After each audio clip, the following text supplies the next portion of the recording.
just do this Just every week go. now? Talk. This thing won't go away. Doesn't matter. There it goes. It's time. I like how our live show just always starts as a shit show. It's just, you have no idea what you're doing. It's time for the Burning River Sportscast. Bengals 24, Browns 6. Breaking it down right now.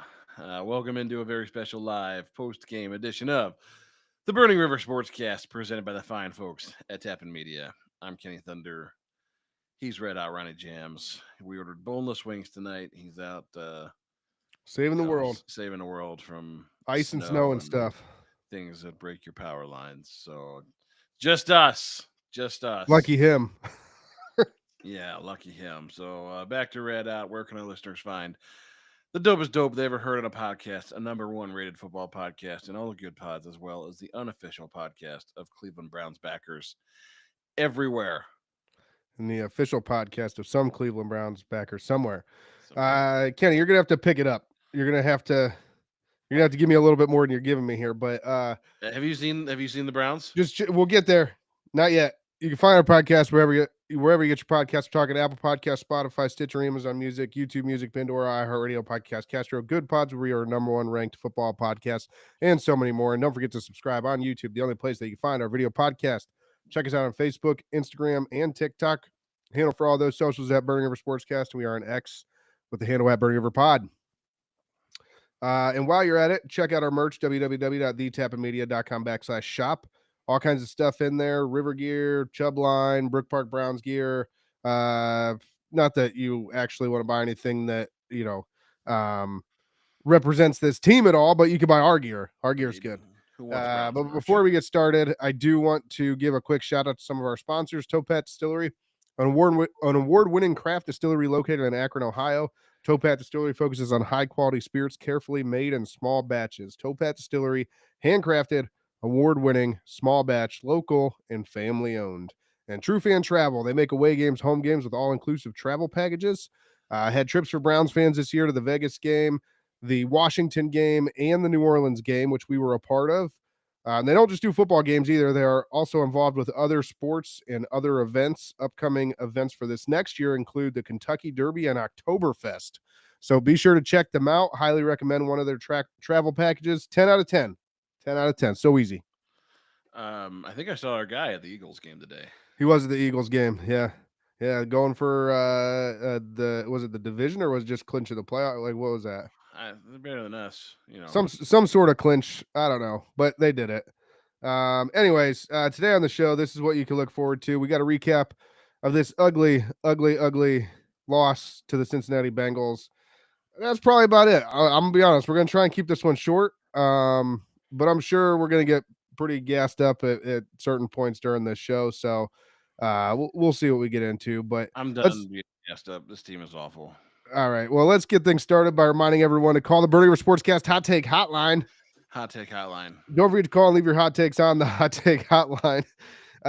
We know everybody's pissed off. We know this team is unwatchable, but we still want to hear about it. We want to get your takes. We want to put them on air. We want to talk about them. 330-227-8080. Call now. Leave those hot takes on the Hot Take Hotline. I know Angry Bobby, Kevin, Cliff, a few of these guys are out there. They probably have some stuff to say. So make sure you call in and let us know. I'm Angry Kenny right now. Oh, I can tell. So let's go ahead and dive into the game. The Week 16 recap. We'll start with the Cincinnati offense and the Browns defense.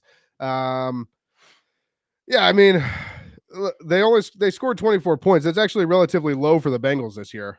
The defense, I think, played fine. They got kind of cut up in the first quarter, but past the first quarter, they played fine. I mean, the first touchdown was a miraculous. I mean, Joe Burrow literally was flying like Superman through the air. That was Joe Burrow playing like he's played all year, which is like a MVP quarterback. Managed to somehow throw the ball all while he was just in the air, face first, face planting. I mean, I don't know that I've ever seen a play like that ever be made. I was like, for sure, his knee had to touch the ground because you just can't get any torque at all when you don't have any base, and somehow he managed to let the ball fly. So he showed you. I give that one kind of like that's a fluke. Honestly, I thought the defense played relatively well today. I mean, the offense did them no favors. They were on the field a lot, and I mean, for the most part, I mean, Joe Burrow, I think, finished like 250 yards. It wasn't like Joe Burrow threw for 500 yards today. No, Um, Joe Burrow threw 252 yards, 3 touchdowns. he was efficient. Um, and then Chase Brown 18 carries for 91 yards. Like overall their offense, I mean, like I said, for this offense, people forget this is like a top 5 ranked offense in the NFL right now. And hold them to 24 points and Joe Burrow to 252 yards is actually pretty solid work. Well, and I maintain that if your offense moved the ball at all, And even a little, like, even a little, even just a tiny bit, yeah, we'll get there. Don't worry about it. if you could move the ball at all, the defense probably would have, not given up even 24 points they did give up, because they would have been on the field as long. Cincinnati wouldn't have had as many opportunities to score. So look, the defensive unit, I got no issues there today. They at least did their part. They pressured Joe Burrow. They knocked him down a few times. They got a couple of sacks. So the defense was the only unit that got off the plane or off the bus this week. So Yeah. I don't even know why they're playing these games this way. I mean, they might as well just forfeit if they're going to leave the offense at home. Yeah, I agree. And you mentioned the sacks, though. Myles Garrett had a sack today, and with that sack, he was the youngest player, the only player in NFL history to get 100 sacks before the age of 29. So I know we talked off air a little bit beforehand, Kenny. He's not the fastest one to get there as far as games played, but he's the Fourth youngest one to fastest. get there. So big milestone for Myles Garrett, though, hitting the 100 sack mark. And I guess the argument continues between him and TJ Watt on who's the best player in the world. So I think TJ still has, I think, like 10 more sacks than him overall. So feels bad. true. As far as the sack numbers, yeah, TJ's got him. I will say, and I know we complain sometimes because we want more sacks out of him, but as far as just how he's game planned for and played against is completely different than anyone else in the league. As far as just this, I mean, the double team rate is insane, but still, I mean, impressive feat to get to 100 sacks here, despite all that. So, Yeah. um, but yeah, I mean, that's pretty much defense played solid. Cincinnati Bengals offense was just, I mean, they were decent. They So are who we thought they were. yeah, exactly. They're So let's they're move good. over to the Browns They're a good offense. NFL offense. Yeah, they're good. Browns offense and the Bengals defense. Bengals defense didn't do anything special today. The Browns offense just ass. Like, it's so bad. They're the worst. It's unwatchable. I mean, honestly, I think DTR finished the first half with 4 attempts, 2 for 4 for 15 yards. I was like, You I told talking my in wife, the first half? yeah, Three of 6 for 15 for yards. 15 yards, yeah. Yeah, and 2 sacks. My wife, she knows nothing about football. She's never even contemplated the idea of being in a football game or any position, because she doesn't even know what a position would be. You could put my wife back there, and the offense would have accomplished the same thing today. Yeah, like, what are we doing with DTR? Honestly. Honestly, I just don't. I mean, I know Kevin came out last week, was like, "Yeah, look, we can't turn the ball over this much." Well, I mean, DTR is happy to turn the ball over as well. So, Yeah. I mean, if you had asked me before going into this week, my feelings on DTR, I said on our podcast this week, I said, look, I think he's in that second tier. He's in the 32 to 64. He's a viable backup quarterback in the NFL. I'm out now. Look, no offense to the guy personally. Like, I'm sure he's a nice kid. I know he's smart. I think he's like he's got some things going on, which is great. But like, he's not an NFL quarterback. He's just not an NFL player. Period. He has no business on an NFL roster. I don't need to see any more of him to know. We saw him last year. We saw him in spots this year. He's just not good. He's not the future. He's not the future backup. I would trade Will Howard for him right now, and it couldn't be any worse. No, and I totally agree that literally any backup that you pull off the streets is going to be as good as him. I mean, Bailey Zappi's the other guy on the roster right now. Why aren't we I'd playing rather him? see Bailey Zappi. Yeah, Yeah, I Bailey agree. Zappi at least has a history of some success in this league. Yeah. He's won some games and had some nice passing games. Maybe you want to roll the dice on him as a backup next year. Fine. I have no use for DTR going forward. Period. No, This was an embarrassment of all embarrassing things that have ever happened to the Browns. This team is unwatchable on offense. Honestly, they just should have stayed on the bus or on the plane. There was no reason for them to even show up today. This team is as bad as it gets. You've got you know they had one nice play with Jerome Ford early, but outside of that, they have no running game. I mean, look at the last few weeks, and like I know everybody was high on Jerry Judy, and I kind of kept saying like, yeah, it's nice to have a number one, but like it's not enough because look what happens when you put a bad quarterback back in on the field. Oh, and we'll get to Jerry Judy here in just a second because I've got a lot to say about how he should be feeling as a player right now. Like he got the rug pulled out from under him. Yeah, absolutely. But we'll get there in a second. We're still on DTR here. So DTR,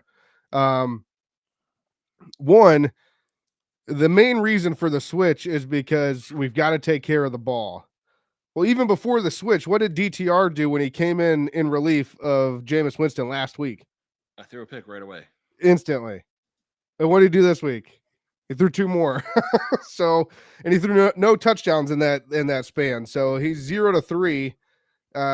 Where Jameis Winston, with all of the gunslinging that he does and interceptions that he throws, he was still positive touchdown to interception ratio. So, and we moved the ball nonstop. We threw for a lot of yards. Might have thrown some interceptions, but we threw for a lot of yards.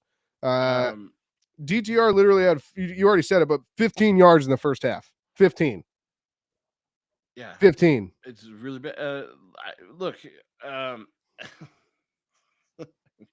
15. Kevin wants to talk about protecting the football, right? Yeah. After today, DTR's career touchdown to interception ratio is 1 touchdown to 9 picks.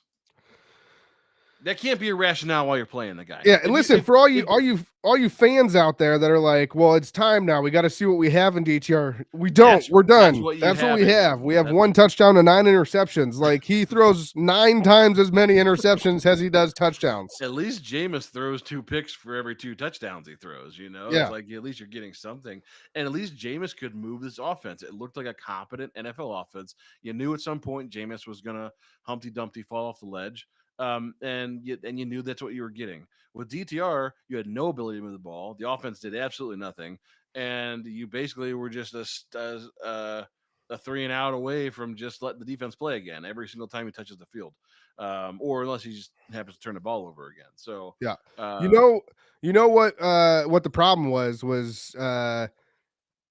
Jameis Winston gave us too much of a chance to win a game, and so they had to take him out of there, and which is crazy because I'm sure. That. Yeah, which I'm sure you're going to hear sometime this week how we're sticking with DTR because right now he gives us the best chance to win. But where the fuck have I heard that before? You have no chance to win. No, but seriously, it's just like Jameis at least gives you a chance. Yeah. Is he the greatest quarterback ever met? No. Should he even be the bridge quarterback next year? I don't know. Probably not. But he gives you he's the best quarterback on this roster right now. Period. And I'll just keep going back to this front office, this head coach. What are their motivations? Because it clearly isn't winning. It hasn't been about winning all year. It wasn't about winning when Deshaun Watson was your quarterback. You put Jameis in, all of a sudden you want a little bit, and then you said, "Well, we can't have that, so we got to take him out and put another guy in, so we can't win anymore." We had close games, and even though we lost some, we were competitive, and we didn't like that. I mean, seriously. So like, there's one thing, right? Like if you're just tanking for the sake of tanking because you want a better, just let us know. Then fine. Like I get that, but it's the NFL. Like I still believe like in NFL karma, right? Like you could tank and go get the best quarterback in the NFL draft, and you'll probably end up with a bust in the first pick, and the guy that drafts, Patrick Mahomes number 12 overall, they're the ones that are going to have a franchise quarterback. Like, it's not about position so much as it is about doing your job as a front office. And the thing is this front office has no desire, no motivation to win. And it may not even be so much that it's tanking. Like I'm almost looking at it like, are there incentives in Jerry Judy's contract that say like if you finish top 5 in the league in yards, you're doing a roster bonus? Like, are we at a point now where it's like we got to save as much money as possible? If Kevin wins 5 games, he's due a roster like a salary bonus. Like, what are the motivations of this front office? Because it's clearly not winning. Yeah. I mean, the product they put on the field, you could hardly even call that football. It's the worst. It's not even a football team. It's the worst thing I've ever seen. They are totally unwatchable. Look, I don't want to do anything to detract from the last couple weeks of our friends, the Browns backers, and what they're doing, because I know they have watch parties and things every week. But like, don't waste your time on this Browns team. Like, somebody bring their Netflix password. There's a good Jason Bateman movie out that just came out on Netflix. Like, spend a couple hours doing that, or just turn on the Sunday Ticket and watch some real NFL teams, because this team isn't one. Yeah, no, it's definitely not. And before I get back into just like players and morale and those types of things, one more just absolutely awful thing that happened today was Dustin Hopkins, after getting a week off, and everybody being told that none of his problems were mental, came back, and the one time we finally got in the end zone in this game, he proceeded to miss the extra point. And as if that wasn't bad enough, in this same game, the Bengals, they had a fan come onto the field. He won a competition, and he got the opportunity to kick a 40-yard field goal to win free pizza for the entire stadium. This dude kicked a 40-yard field goal, and there was no doubt. It was right down the middle. And Dustin Hopkins can't even make an extra point. He's officially made more field goals than Dustin Hopkins. Yeah, so I don't know who this guy is, but the Browns need to give him a contract and get Dustin Hopkins out of there. Dustin Hopkins should have been cut the second he missed the field goal. Like, that's when this guy from the game that kicked the 40-yarder should have got a contract. They should have said, we need you because we can't finish the game. I mean, seriously, just finish the year with Riley Patterson. Look, is Riley Patterson the long-term answer kicker? No, I don't care though. But like, I just can't look at Dustin Hopkins anymore. I can't. This It's team so is bad. so bad, and the drop off is, look. We've talked about it all year. The drop off is astounding, to see where this team was last year, and the thing is you know what? Maybe this team just wasn't good. Maybe guys like Joe Flacco have elevated this team to heights that they didn't belong, and Jameis the same. When they were able to win some division games this year, like, maybe this team is just so putrid. You get a couple guys in that play really well a little bit, and they make them look better than they are, because this is just an awful football team, top to bottom. Really bad. But yeah, so I want to get back to Jerry Jeudy, because this week Myles Garrett put the front office on notice and said, yeah, I want to finish my career in Cleveland, but that comes with caveats. I want to be moving towards winning. I want to be a part of a team that's winning and going to the playoffs. And if I don't see a path that gets us there, if they don't illustrate a path that gets us there immediately, like, I basically said, I'm gone. Yeah. Hey, Myles, that pass not here, so you might as well go. And again, not that I want to see Myles go. Love Myles Garrett. Would wish he could retire a Brown. This team's not going anywhere fast, so we might as well get the draft capital out of him. We might as well send him to a contender so he can ride off into the sunset the right way.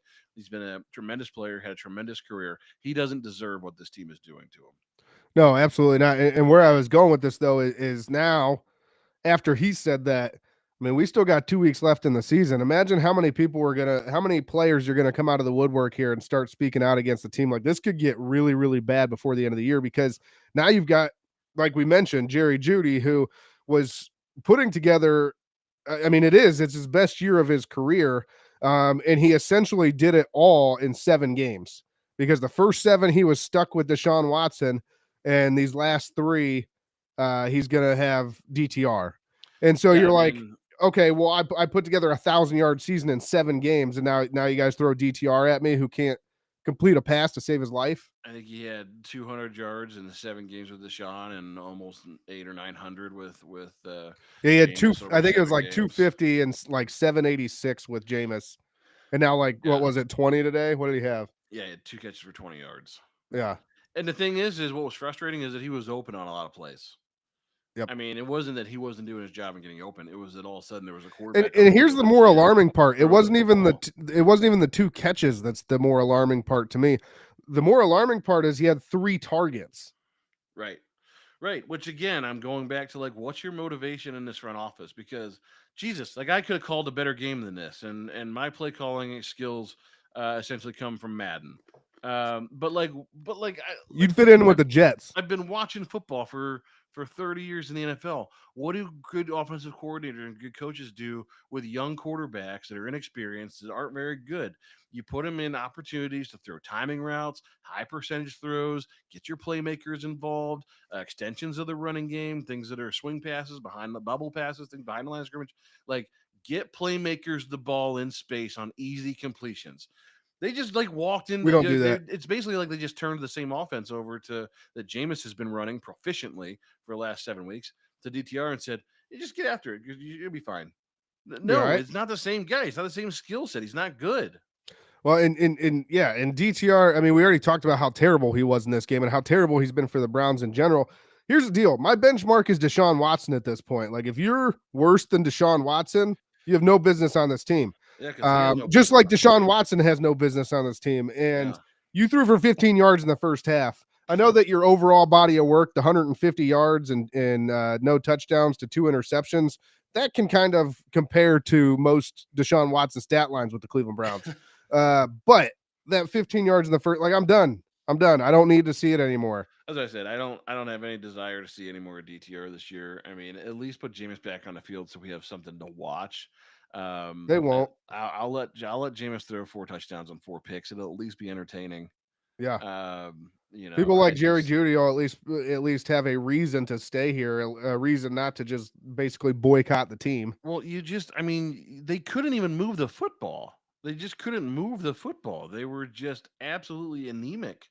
And it was just so frustrating to watch because they literally accomplished nothing. I mean, it was just really, really embarrassing to watch. And I mean, even down to the very first drive, right? I mean, you get down to the goal line. As soon as you get down there, we fumble. At no point did I think we were going to score a touchdown. We're running it in, and still I didn't think we were going to score a touchdown. Yeah. That's just how bad this team was. Like, it was an absolute accident that they got down there. Oh, yeah. Can't have that. Can't have a chance to win.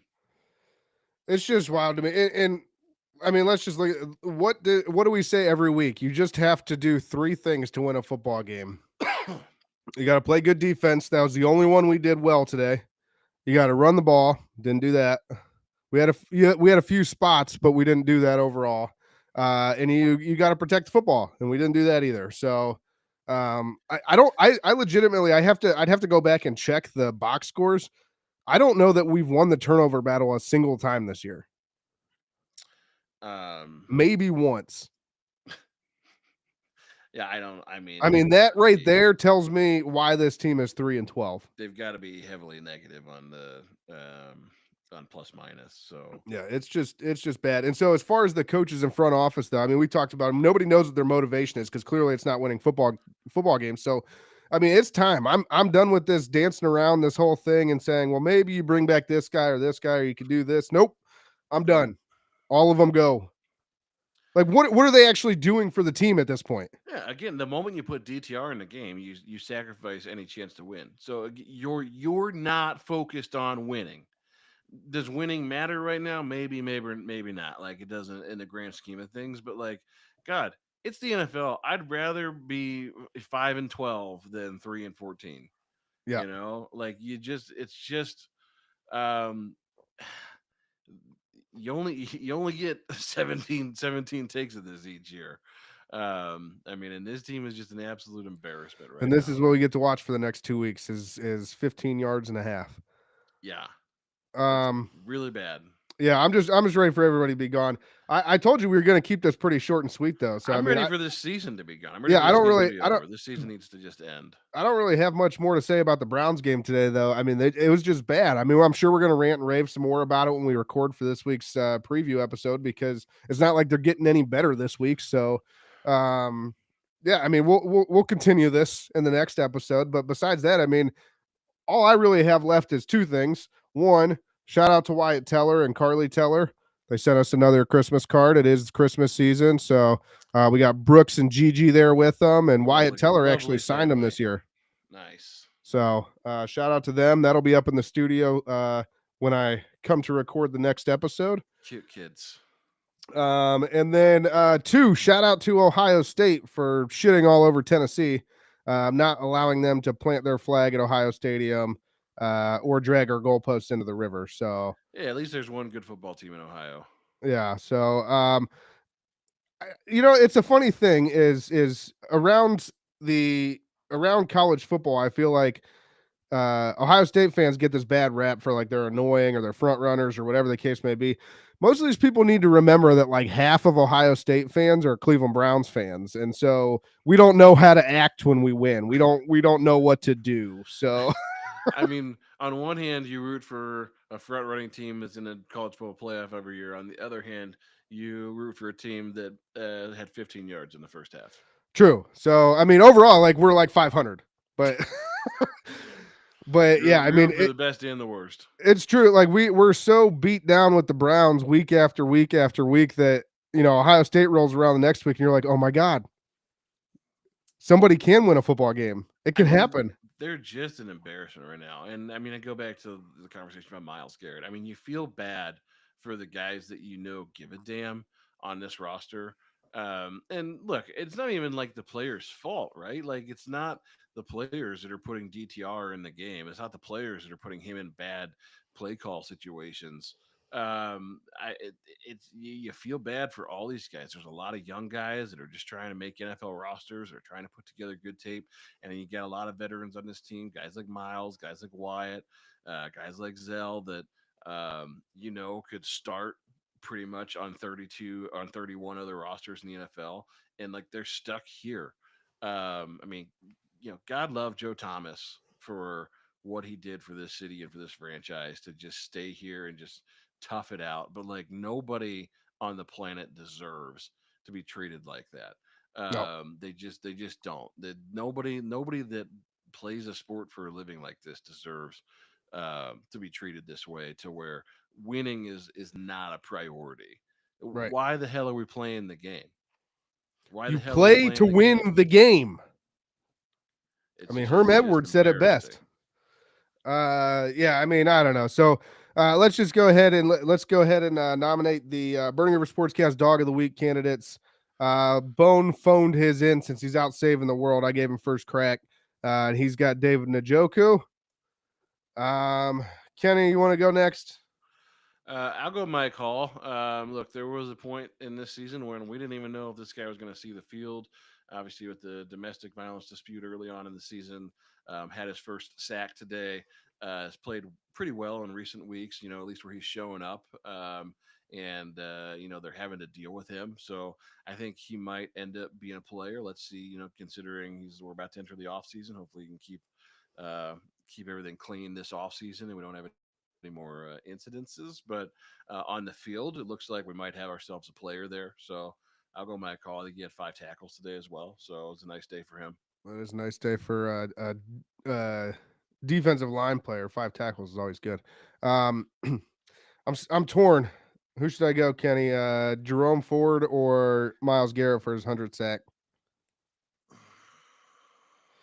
Jerome Ford had the bigger game. Jerome Ford had the best game. I mean, that would have been my second choice was Jerome Ford. I mean, All he had right, another Jerome one. Ford it is. Jerome Ford has elevated his play over recent weeks and has looked good again today, at least in He's spots. he's on. I will say, down this terrible stretch of play that we've had to end this, and what we can look forward to end the season. I'm actually pleasantly surprised with how Jerome Ford has kind of picked up his game these last few, and kind of cemented the fact like, no, I want to be the back behind Nick Chubb going forward. Yeah. So, or with Nick Chubb going forward potentially. So, um, yeah, I'll go Jerome Ford. So we got Mike Hall Jr., Jerome Ford, and David Njoku. Keep an eye out on our socials tomorrow. That'll be up for everybody to vote on. And then final thoughts for this week, Kenny. What do you got? I've got two. One is just the fact that in the middle of the most futile offense that I've ever seen ever in NFL run this week during the first half of the game, they panned to a segment on the Browns, helping out in the community and fixing computers and buying things for people. Look, I know I get that that's a part of the job and things, guys, but like I don't know. Maybe like we should practice football. Yeah, we're not allowed to practice. Like let's do our first job well, and then like I'll care about your puff pieces. Oh, great, we're involved in the community. I'm like, are we just paying these guys to do philanthropy at this point? Like, is that the whole point? We're just like, hey, look, we got a bunch of cool dudes hanging out in the community, and they I do think good that's the charity thing. work. After you lose so many games and you're out of the playoffs, that's all it is. It's just like, well, go do some community service now. I mean, like, I'm glad they're out there doing that stuff, but like, honestly, like, I don't even need to see it. I don't care. I don't like Just go do out it and and do don't your tell good anyone. deeds, and yeah, like, we don't need to see that, especially when the team Yeah, we're not saying don't do it. We're just saying do as it and leave putrid the as they story are. for when you're good. But I'm just saying, like, maybe they should buckle down and spend some time practicing. If we got time to be out in the community doing things, doing good deeds, like maybe we got time to focus on Get in red your zone playbook. offense so that we don't fumble the ball in the goal line. Yeah. And secondly, just thinking about like the future of this team. Future is bleak, man. We're getting the chance to watch, a guy tonight that's I think third in touchdowns in the NFL. That's I think third or fourth in yards. That essentially has played like a top 5 quarterback all year long. And he was on our roster, and that wasn't good enough for Browns fans. It wasn't good enough for this front office. But again, we've learned that this front office doesn't really prioritize winning. So maybe that's part of the reason he's not here anymore. But just thinking about like Browns fans and their expectations, like all my life, basically from the time we cut Tim Couch, all I've ever said and all I've ever wanted is like, can we just get an average, competent quarterback? And like this team could do really well. And we finally had one here, and we ran him out of town. And now he's a bona fide top 5 quarterback in the NFL. So like I just don't know that like it doesn't matter. I guess my point is like it doesn't matter who we draft, when we draft them, how well they play. It'll never be good enough for Browns fans. So I guess this is just what we deserve. Fair. Yeah, and I'll say, I mean, I was one of the ones too that I wasn't real high on Baker, and but I will say this: the way everything has unfolded with the front office and everything else, it gets weirder and weirder. Just how, like you said, they just don't prioritize winning at any level, like anywhere. We come out week after week. Our coaches, our front office tell us that they're putting the team on the field that gives us the best chance to win. And yet we can see with our own eyes that there's better players out there that are either on the roster or have been on the roster, and we just move on. So, yeah, I'm with you there. And like I said, I'll admit fault. I was one of the ones that wanted better than Baker. So, what I wouldn't give to have Baker Mayfield on our team right now. It's just like the absolute folly of man, right? It's like why go out for burgers when you have steak at home, right? It's like every guy that's ever had a nice long-term relationship with a girl, and maybe she was a 7.5 or an 8 out of 10, and they go and they say, oh well, she's a 9 out of 10. Well, she's also a hooker, and she's going to blow up your life and ruin your marriage. You're going to lose your kids. Well, I might do it anyway. Because she's really hot. That's an idiot guy. That's a bad guy. You got so you're telling me the Browns are a bad guy. The Browns are a bad guy. Yeah, we're just that shitty guy. We're just that awful frat guy. We're like, I got a good girl at home. She's loyal. She's a good cook. She takes great care of the kids. She takes care of me when I'm sick, when I'm down. She's there for me. But that girl over there in the jean shorts, I'd like to ride that. Well, my final thought of the week is this. I'm moving on from yours because I don't. My final thought of the week is this: is all of the Browns backers groups that have made us the official Browns backer or the official podcast of their chapter. Keep an eye out because these finally came in. Those are your flags that you'll be getting that you can put up in your viewing locations. Those will be going out this week. So you should. I know it's Christmas time, so that could get wild, but you guys should get them probably sometime between Christmas and New Year. Be able to put those up for the last game and going forward in your viewing locations. So that's my final thought. Nothing about the Browns because they suck. And with that, Let me remind everybody once again to call the Burning River Sportscast Hot Take Hotline. Again, we want those hot takes. We want to know what you guys are feeling about the Browns. Who needs to go? Who needs to stay? What should they do with Miles? What should they do with any of this team?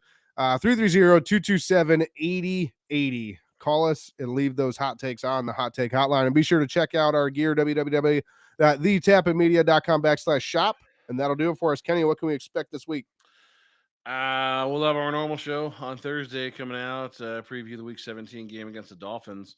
I think the Dolphins scored like 30 or 31 points tonight. I think we've scored 28 over the last 3 weeks. So you can kind of see where we scored 6 today, guys. 6. Yeah, we're really good. And then I know we have another Browns backers interview lined up. I believe Sarasota Browns backers. So should be a good week. Obviously, it's Christmas time. Christmas, Hanukkah, Kwanzaa, all the times. Happy holidays. Whatever you celebrate, we wish you a merry one. Thanks for listening to the Burning River Sportscast. We've had a hell of a year. It's been a lot of fun, and I just hope everybody has a really good holiday and stay safe. Absolutely. And check us out on social media. Tappa Media is on Facebook, Twitter, and Instagram at The Tappa Media. And Burning River Sportscast is on, which is this podcast, is on Facebook, Instagram, TikTok, and YouTube at Burning River Sportscast, and on X at Burning River Pod. And you can find our podcast wherever you get your podcasts. I'm talking Apple Podcasts, Spotify, YouTube Music, Amazon Music, Stitcher, Pandora, iHeartRadio, Pocket Cast, Castro, Good Pods, where we are #1 ranked football podcast, and so many more. Oh, man. And that's it, Kenny. That's it. Again, shout out to Bone. He's out there making sure the lights stay on for everybody out there wrapping presents and doing their last-minute shopping. So I appreciate that, man. Yeah, appreciate Bone. Pray for Bone. Pray for those guys that are out there, all your utility linemen and workers. They stay safe this holiday season. Not all heroes wear capes. Some wear helmets and climb poles. Hard hats and rubber gloves. So just appreciate all those guys. Yeah, other than that, don't just be a part of the problem, be the whole damn problem. And only you can prevent river fires. Burning River Sportscast. Burning River Sportscast. Good night, Cleveland. Good night, Cleveland.